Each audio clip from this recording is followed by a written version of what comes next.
ninayekualika katika kipindi cha Mambo Leo. Langu jina ni Salome Mlai. Makinika nami wasahuni ninapoanza hadi pale nitakapofika tamati. Na moja kwa moja sasa tuanze kuangazia vichwa vya habari za michezo ambavyo vina trendi ndani na nje ya Tanzania. Yaani vinavyo trendi Tanzania na Ulaya. Haya, tukianza na kichwa cha kwanza kinasema kwamba Simba na Yanga wanapambana kimya kimya sokoni. Nani atashinda vita ya usajili? Wanapambana kimya kimya. Nani atashinda vita ya usajili? Unajua bwana, nimepita huko mtandaoni nikakutana na klipu. Nikakutana na posti moja. Wanasema Yanga wameamua kufanya mambo yao kimya kimya kwa siri. Siku ya utambulisho ndipo watakapo waambia. Jonas, umeniuliza kuhusu Yanga Day. Yanga bado hawajatangaza bwana, bado hawajatangaza siku ya Yanga Day ni ipi. Richie anasema mbona mimi na wewe tunapambana kimya kimya? Okay, kichwa kingine kinachotikisa uko mitandaoni kinasema Azam FC yaendelea kujijenga. Je, msimu huu itavunja ukiritimba? Yani mimi natamani Azam kwa kweli wavunje huo ukiritimba. Yani mambo yabadilike. Natamani iwe hivyo kweli. Lakini si inawezekana. Wanasema penye nia pana njia na hakuna kinachoshindikana. Dirisha la usajili la taifa moto, vilabu vyaongeza kasi kusajili. Watu wanapambana jamani. Si mmeona Simba wanamtaka nani huyo? Namungo na Singida Black Stars wamefanya mabadiliko makubwa ya vikosi. Mashabiki wasubiri mabomu mengine kabla ya kufungwa kwa usajili. Okay. Steve anasema asante sana Steve kwa ujumbe wako. Hivi ni baadhi ya vichwa vya habari ambavyo vina trendi kwa hapa Tanzania. Yes. Na tukigeukia vichwa vya habari vinavyo trendi pale Ulaya, vinasema England na Argentina wakutana leo kusaka tiketi ya fainali ya kombe la dunia. Nani ni nani? Wale wataalamu wa mikeka mje mnisaidie jamani kabla sijaanza. Kabla sijafika kwenye kile kipengele cha utabiri wa mechi za kesho. Mje mnitabirie kabisa mapema. Nifanye kuedit kwenye taarifa yangu. Kichwa kingine ambacho kina trendi cha michezo kimataifa ni Spain yasubiri mpinzani wa fainali baada ya kutinga hatua ya mwisho ya kombe la dunia. Barcelona yaingia rasmi maandalizi ya msimu mpya. Hofu ya jeraha la De Jong.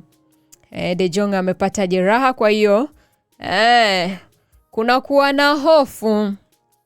Unajua kuna yule mtu bwana ambaye mkiwa naye kwenye timu. Yani kuna mtu mkiwa naye kwenye timu, iwe ni kazi iwe ni nini, yani asipokuwepo yani inatambulika kwamba ni kuna kitu kimepelea. King James anasema mambo ni poa kabisa. King James, habari ya kwako? Kulwa Robert anasema wenye kombe letu acha turinge. Kwa kweli ringeni. Ukipata fursa hakikisha unaitumia vyema. Unajua kuna fursa nyingine huwa hazijirudi, na hata ikijirudia haiji kwa namna hiyo hapo. Kwa hiyo furahini. Kichwa kingine ambacho kinagonga huko mitandaoni, kina trendi huko mitandaoni kimataifa ni soko la usajili Ulaya lazidi kupamba moto, vilabu vikubwa vya wania nyota. Na mabingwa wa Ulaya wanapanga vikosi vipya kabla ya kuanza kwa msimu mpya wa mwaka 2026-2027. Sio Tanzania tu, hata kule barani Ulaya wanaendelea na usajili bwana. Vikosi wanapanga na kupangua. Kama tunavyoona hapa kwetu bwana, Simba wenyewe wanamtaka Shalulile. Alafu cha ajabu yani ni kwamba kuna wachezaji ambao wapo lakini ni kama hawaonekani, yani unajua nashindwa kuelewa kwamba unakuta timu ina mchezaji, alafu mchezaji huyo mmoja, labda unakuta timu 3 au timu 4 zinamtaka huyo. Wakati kuna wengine huko lakini wanakuwa hawaonekani. Haya, kama ndio nyota au ndio kwamba upepo unakuwa umemtembelea. Hivi ni vichwa vya habari ambavyo vina trend huko kwenye mitandao ya kijamii Tanzania na pale barani Ulaya. Dakika ni 10 zimeondoka baada ya 5 kamili. Nikukumbushe msikilizaji wa Imbanasi Radio. Nikukumbushe kwamba hapo YouTube utatupata kwa jina la Tanganyika Productions. Ni kuombe uweze kusubscribe na kuturn on notification ili uwe wa kwanza kupata habari ambazo tunakuwekea hapa. Na swali la hapo YouTube linauliza ni usajili gani ambao unakushangaza zaidi mpaka sasa? Piga kura yako hapo. Endelea kushusha maoni yako kuhusiana na yale tunayoyajadili hapa na mimi nitapita nayo. Namna rahisi kabisa ya kusikiliza Imbanasi Radio, ikiwa unatumia simu ya Android, iPhone au kompyuta, ingia Google, andika Imbanasi Radio. Zitakuja streaming radio platforms mbalimbali pale. Kina Zino Media, Online Radio Box, Radio Volna, Oi Radio na nyinginezo. Utafungua linki mojawapo kati hizo zitakazokuja, alafu utakliki pale kwenye play na utatupata vyema kabisa. Ni rahisi tu namna hiyo. Ndio, tugeukie sasa kwenye kile kipengele cha uchambuzi wa mechi. Kama tunavyojua, Tanzania yenyewe bado bwana tunaendelea kupambana na usajili. Yanga jamani, Yanga sajilini hata mtu mmoja basi mumtambulishe. Yani dili likamilike, mumtambulishe. Watu mioyo itulie. Unajua watu ni wana pressure. Yani watu ni wana pressure balaa. Wanawaza nani atakuja, mbona kimya sana, au hakuna usajili? Kuna mtu jana ameniuliza, timu yangu ya Yanga jamani sijui kama tunasajili, yani imekuwa kimya mpaka najisikia mpweke. Basi nikiona wenzangu huyu anatajwa kwenda huku, Simba wapo katika mazungumzo, yani mimi nabaki mpole na kuwa nimenyongonyea. Nikamwambia pole. Lakini kwa kuwa usajili bado unaendelea, haupaswi kufa moyo, tunaishi kwa imani. Unaamini kwamba kama ni usajili watafanya na usajili utakuwa mzuri. Tuangalie sasa katika hiki kipengele cha uchambuzi wa mechi. Yes, uchambuzi wa mechi tunaangalia mechi za jana ya siku ya Jumatano, Julai 15 kwa mwaka 2026. Jafari Juma anasema msimu wa mwaka 2026-2027 Yanga bingwa. Okay. Haya. Walisema bwana Yanga inakuwa bingwa hadi Yanga inakuwa bingwa hadi 2030. Haya. Jumanne anasema hatusajili sisi Yanga. Lakini hata msiposajili ni sawa tu Yanga, manake kama hao wachezaji mlionao ndio waliowaletea ubingwa, bado mna kikosi kizuri. Okay, tukianza na Tanzania, tukiangalia uchambuzi wa mechi. Hakuna mechi kubwa za mashindano rasmi ya ligi kuu Tanzania bara, na vilabu vinaendelea na maandalizi ya msimu wa mwaka 2026-2027. Mazoezi ya kabla ya msimu pia yanaendelea, na kukamilisha usajili wa wachezaji wapya. Wanaendelea kukamilisha usajili wale ambao wapo katika mazungumzo. Wanaendelea kukamilisha na kutangaza ratiba za mechi za kirafiki kuanza kupimana sasa. Nani anafaa wapi? Huyu tumemsajili akae kwenye beki wa kushoto, anaitendea haki hii nafasi. Waanze kuzoeana ile chemistry, kwamba namna ya kuwasiliana wazoeane. Kwa hiyo hakukuwa na matokeo makubwa ya mechi za ushindani kwa Tanzania siku ya jana. Jafari Juma anasema si ndio Yanga bingwa mpaka 2030. Okay. Victor Mpole anasema Salome shikamo. Marahaba Victor, habari ya kwako? Hujambo? Jafari anasema Salome mambo vipi? Kwema, mambo ni poa kabisa, ni kwema kabisa. Juma anasema kikosi tulichonacho kinatosha kabisa. Ama kwa hakika. Ila bwana, Yanga mnajuaga kujiamini nyie watu. Yani huwa wanajiamini sana. Okay, tukiangalia sasa uchambuzi wa mechi. Tukiangalia uchambuzi wa mechi za pale Ulaya. Kombe la dunia linaendelea tukianza na England pamoja na Argentina. Hivi utabiri wa jana jamani tulisemaje hii mechi ingetokaje? Jafari anasema Yanga tunajiamulia zetu mambo tu. Na kweli mnajiamulia. Afu amshtuki wala nini. Hamna pressure wala nini. Ila lakini Simba, yani mashabiki wa Simba siku hizi kidogo naona ni kama wamepunguza midomo. Mashabiki wa Simba nyewe wanajua kuongea. Alafu nahisi kuna msemaji wao mmoja wa miaka ya nyuma huko alikuwa muongeaji. Ndio kama aliwaambukiza yani. Wakawa waongeaji, ila siku hizi kidogo wamepunguza. Okay, matokeo ya England na Argentina. England iliibuka na bao moja, Argentina ikiibuka na mabao mawili. Mfungaji aliyefungia bao kwa England ni Anton Gordon mwenye umri wa miaka alifunga dakika ya 55. Jamani, mambo ya umri yamenikaa. Saidi Juma anasema dada samani, kwa nini kaka Tadei katokomea wapi? Tadei alikuwa kwenye kipindi, mbona ametoka saa 4 mimi ndo nikaingia hapa. Yupo, itakuwa wewe humfuatilia. Yupo. Jafari anasema usajili Yanga tunapita kimya kimya. Okay. Sawa Jafari, asante kwa ujumbe wako. Okay, wafungaji aliyeifungia England ni Anton Gordon. Alifunga bao dakika ya 55. Aliyeifungia Argentina ni Enzo Fernandez. Yeye alifunga dakika ya 85. Halafu Lautaro Martinez alifunga dakika ya 90. Dakika 90 zilikuwa zimeisha kwa ndani ya zile dakika 2 za nyongeza. Kwa hiyo waliofungia timu ya Argentina ni wawili, Enzo Fernandez pamoja na Lautaro Martinez. Hongereni bwana Argentina. Kwa katika uchambuzi hapa tukianza na timu ya Argentina, Jafari anasema Salome tunafurahia uwepo wako. Asante sana Jafari, nafurahia uwepo wako pia. Msiniache peke yangu jamani, tuende sambamba, mimi nawapenda sana.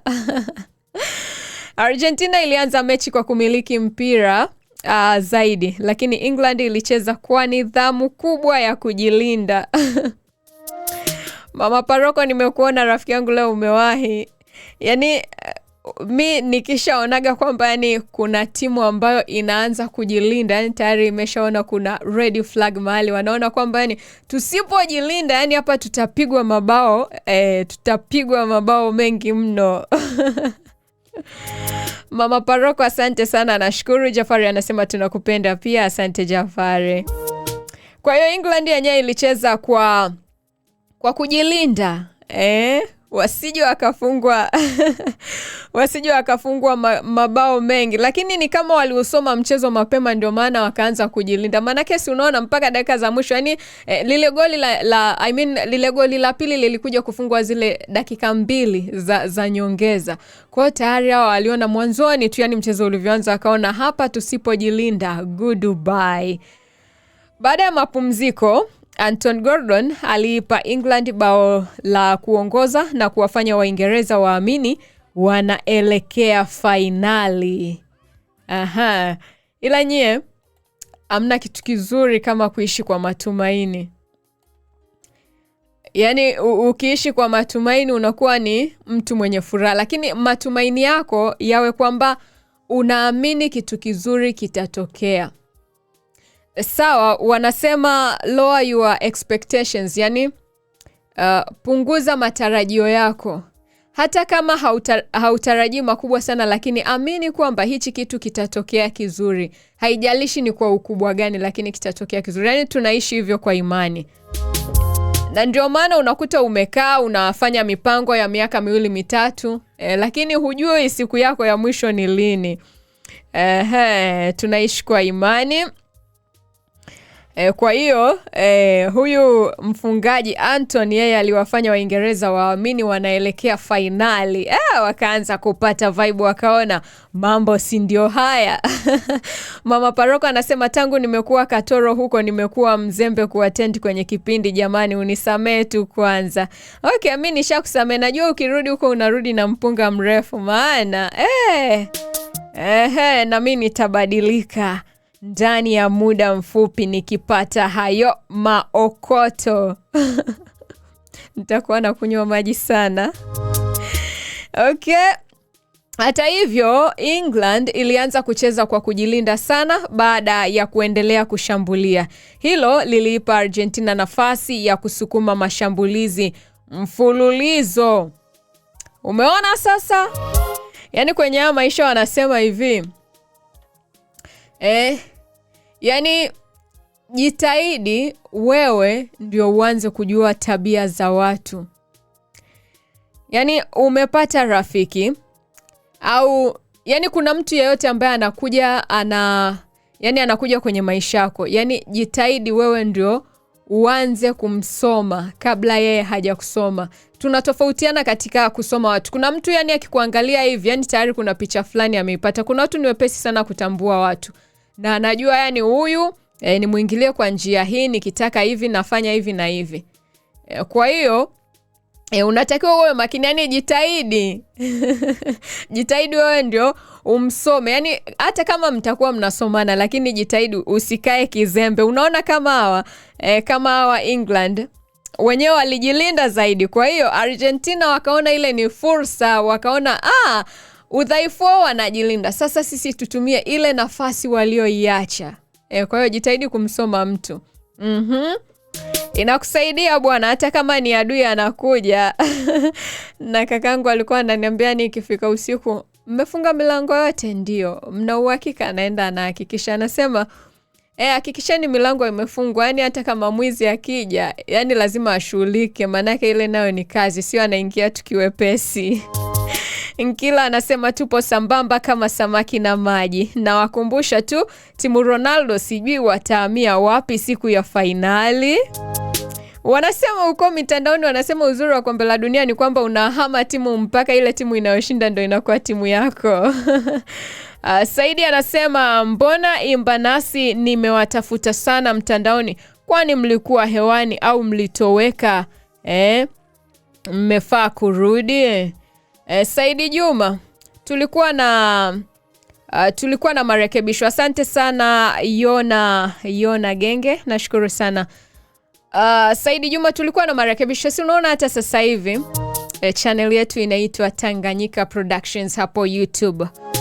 Tulikuwa na marekebisho kadhaa na Mungu ni mwema, tumekamilisha na tumerejea. Tuko hapa kwa ajili yako, tumeamua kukupa burudani. Prince Ndelema anasema Argentina wamenifariji sana. Okay, hongera sana Prince.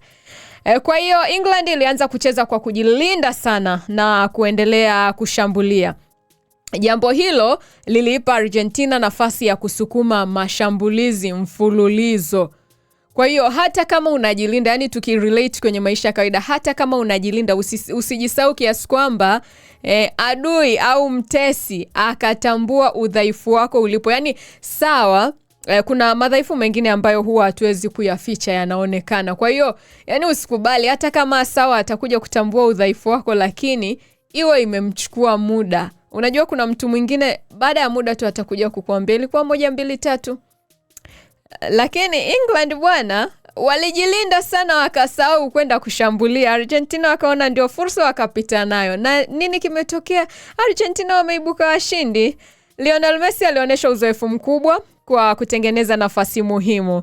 Enzo Fernandez alisawazisha dakika ya 85 kabla ya Lautaro Martinez kufunga bao la ushindi dakika za majeruhi, dakika za jioni. Peace King, mbona umetoa macho sana? Kwani kuna shido? YouTube utatupata kwa jina la Tanganyika Productions. Hapo ni kuombe usubscribe kama ni mara yako ya kwanza. Na uguse vile vitufe, kile kitufe cha kengele, ili uwe wa kwanza kupata habari zote za michezo hapa ndani ya Tanganyika Productions. Na hapo swali la hapo YouTube linauliza usajili mmoja ambao umekushtua zaidi. Usajili mmoja ambao umekushtua zaidi mpaka sasa ni usajili upi? Piga kura yako hapo. Mwisho wa kipindi nitapita na majibu. Peace King anasema nimeumia sana mami, pole sana Peace, maisha ndivyo yalivyo. Kulwa Robert anasema wewe sasa acha turinge na Messi. Okay. Jackson anasema acha kuongelea mpira wa Argentina, tumeumia sana jana, pole. Peace anasema Argentina wanabebwa sana. Pole Jackson, ndio mpira. Kubali. Ukitaka kupona haraka kwenye jambo lolote, kubali. Yani kubali alafu cool. Mengine muachie Mungu. Omba amani ya moyo na mambo yanakwenda. Haya, nipite hapa na ujumbe wake Nyanda. Nyanda anasema kutoka Kigoma, ni mara ya kwanza nilikuwa nashabikia Senegal. Baadaye nikahamia Misri. Baadaye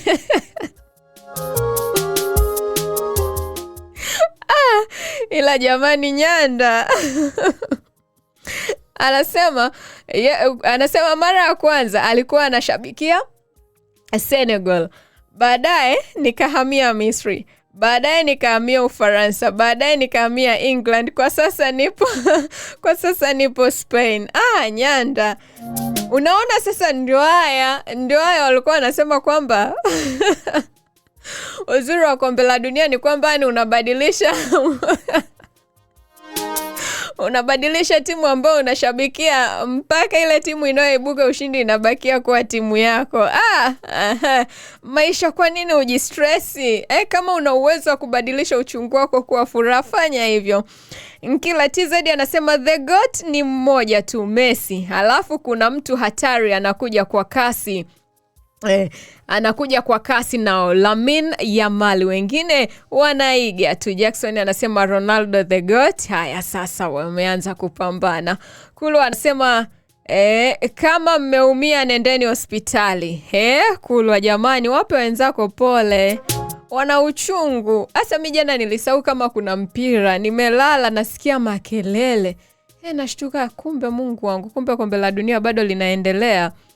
Mchawi Brand anasema nakupenda sana dada mzuri. Asante sana Mchawi Brand, nakupenda zaidi kaka mzuri.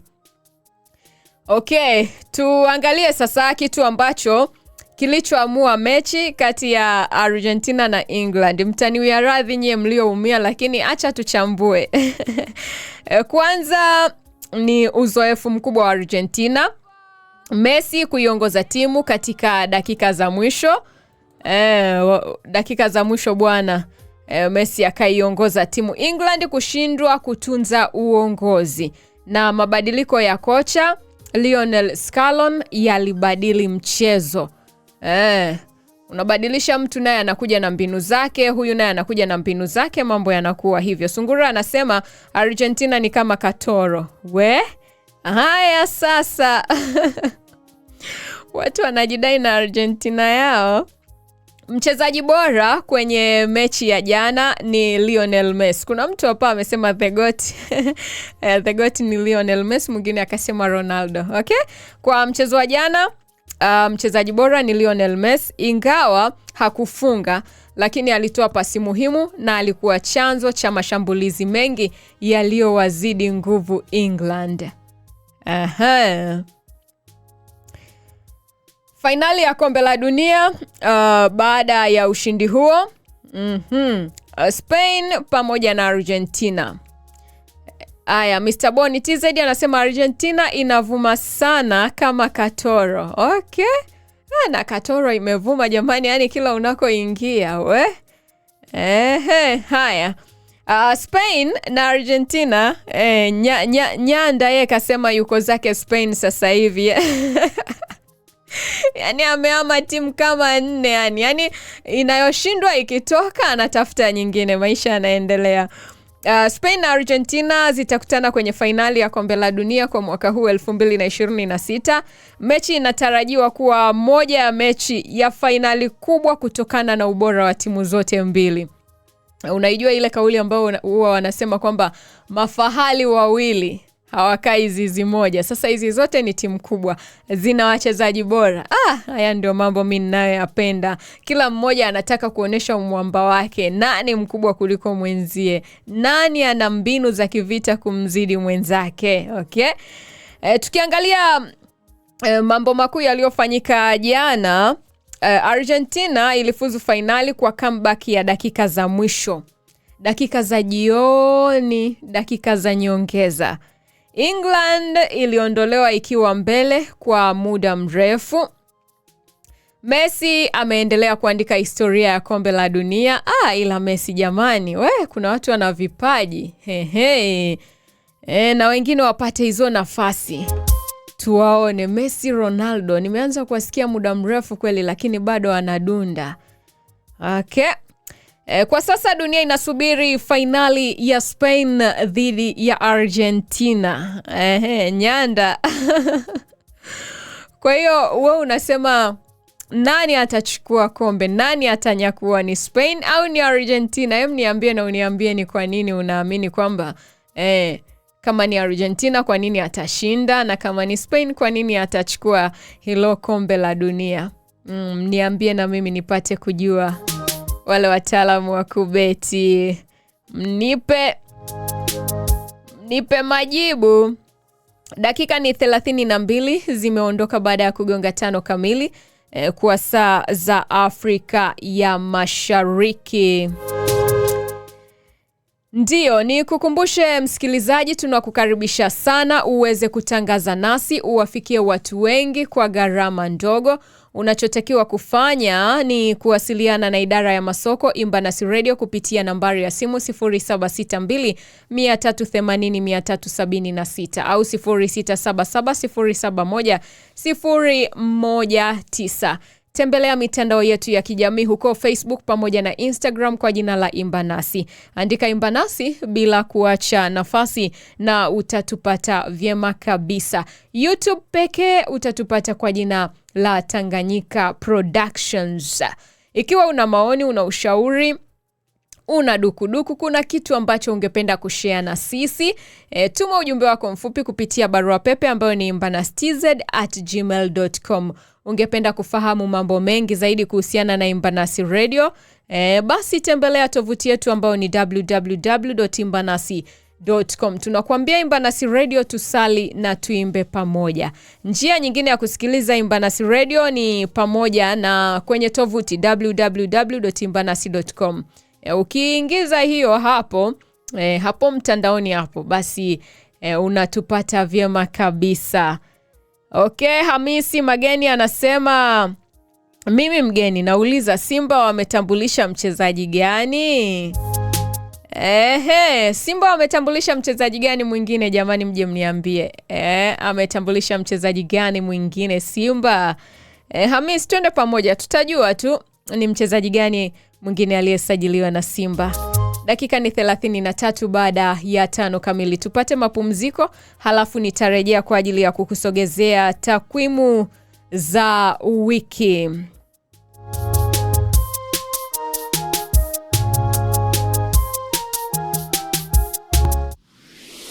Kila sauti ina thamani. Karibu Tanganyika Productions. Sisi ni wataalam wa audio recording, mixing and mastering services na matangazo aina zote. Tunakupa sauti safi, nzito na ya kiwango cha juu. Tanganyika Productions. Forward ever. Karibu Tanganyika Productions. Tuna wataalamu wa audio recording, mixing na mastering kwa kwaya aina zote. Hapa tunawajenga wanakwaya. Tunafundisha matumizi sahihi na mpangilio wa sauti ili kila sauti iwe vizuri na kuleta ubora wa wimbo. Hapa ni mahali ambapo sauti zinatengenezwa kwa usahihi. Tuna vifaa vya kisasa na bora kabisa. Tunatoa huduma ya mobile studio, yani tunakufuata hadi ulipo. Tunapatikana Area C Dodoma na pia Dar es Salaam Kitunda. Wasiliana nasi kupitia namba 0762380376. Tanganyika Productions, forward ever. Tanganyika Productions kwa huduma za upigaji picha wa kitaalam, yani photoshooting za indoor na outdoor, huduma za printing, online media, utayarishaji wa video za matangazo, muziki na matukio, audio productions yenye ubora wa hali ya juu, pamoja na graphics designing. Tunapatikana Area C Dodoma, Tanzania. Wasiliana nasi kupitia namba 0762380376 au 0677071019. Hapa ndipo mahali ambapo picha, sauti na ubunifu hukutana. Tanganyika Productions, forward ever.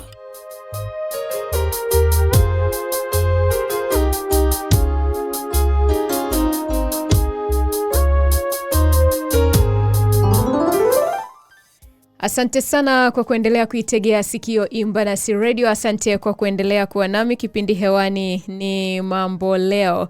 Mambo ni leo, mambo ni ya leo, leo mambo ni ya moto. Yes, tunageukia katika kile kipengele cha takwimu za wiki. Kipengele cha takwimu za wiki. Na katika takwimu za wiki bwana, tukianza hapa nyumbani Tanzania. Usajili wa ligi kuu.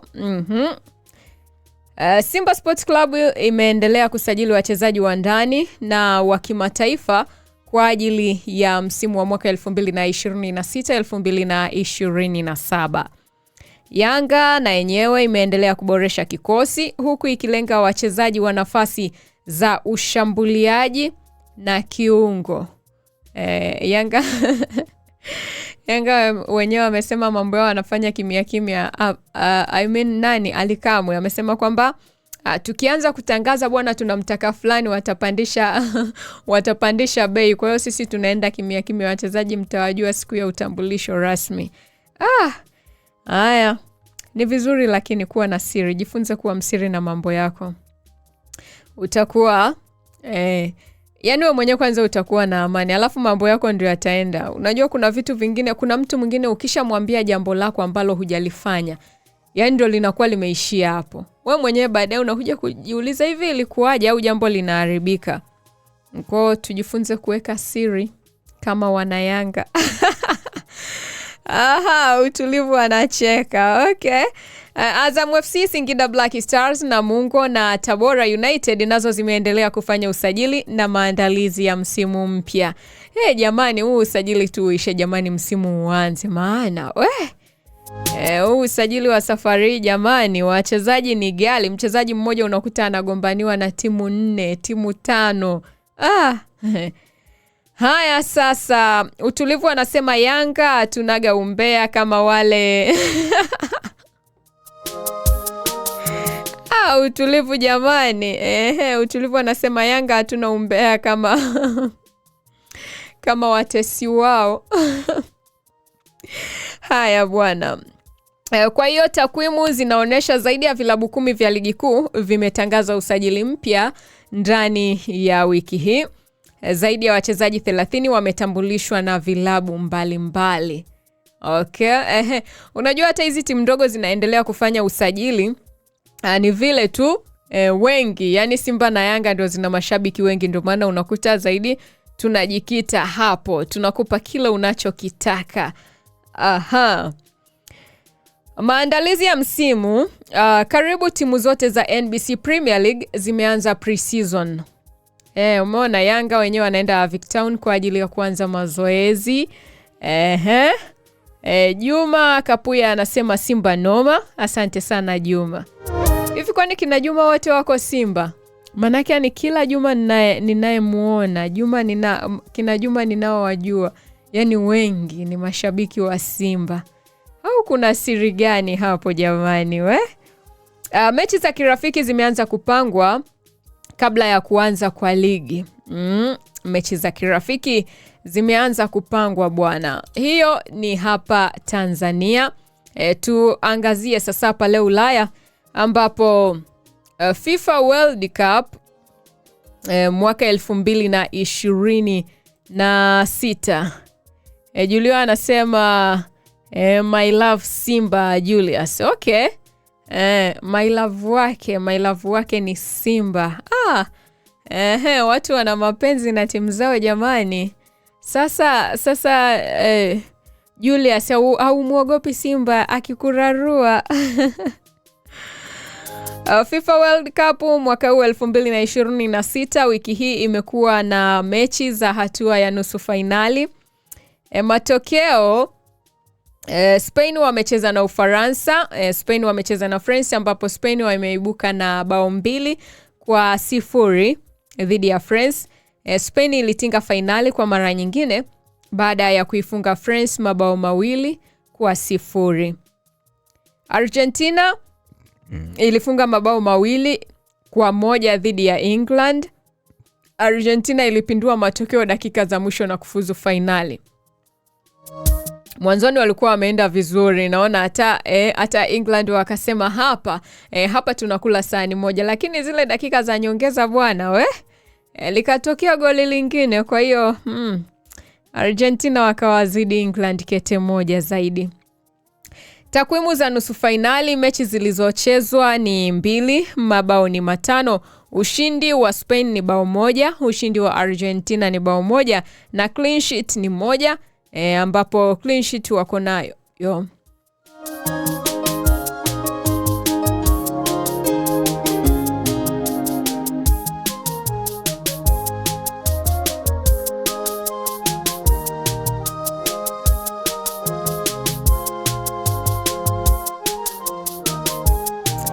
Clean sheet ni 1 ambayo wako nayo Spain. Hizi ni takwimu za nusu finali. Mudi anasema Simba nguvu moja. Mudi ili TZKE. Asante sana kutoka pale Kenya Mudi. Anasema Simba nguvu moja. Okay. Hongereni bwana. Hongereni wana Simba. Tuangalie vilabu vikubwa ambavyo vinaendelea kufanya kazi sokoni, vilabu vinavyoonekana zaidi wiki hii, au vilabu ambavyo vimezungumziwa zaidi, au vilabu ambavyo watu wamevitafuta zaidi huko mtandaoni ni pamoja na Real Madrid, Barcelona, Arsenal, Chelsea, Manchester United pamoja na Liverpool. Vilabu hivi vimeendelea kuhusishwa na mazungumzo ya usajili na maandalizi ya msimu mpya. Mashindano ya UEFA wiki hii pia zimechezwa. UEFA Champions League qualifier, UEFA Europe League qualifier pamoja na UEFA Conference League qualifiers. Mashindano hayo yameendelea kuamua timu zitakazoingia hatua zinazofuata kabla ya kuanza msimu rasmi wa Ulaya. Bwana, mambo makubwa ya wiki hii. Katika hichi kipengele cha takwimu za wiki, mambo makubwa kwa wiki hii hapa ni pamoja na Spain yafuzu finali kwa soka la kiwango cha juu. Argentina yafanya comeback dhidi ya England na kufuzu finali, na kweli hii ni comeback ya kibabe. Yani pale unasema mpira basi uishe tuendelee, kumbe mambo bado yanakuja. Simba, Yanga na Azam FC zitaendelea kutawala mijadala ya usajili. Dirisha la usajili Ulaya limezidi kupamba moto huku vilabu vikikamilisha mpango wa msimu wa mwaka 2026-2027. Mashindano ya kufuzu UEFA Champions League, Europa League na Conference League yanaendelea sambamba na maandalizi ya ligi za Ulaya. Hii ni katika kile kipengele cha takwimu za wiki.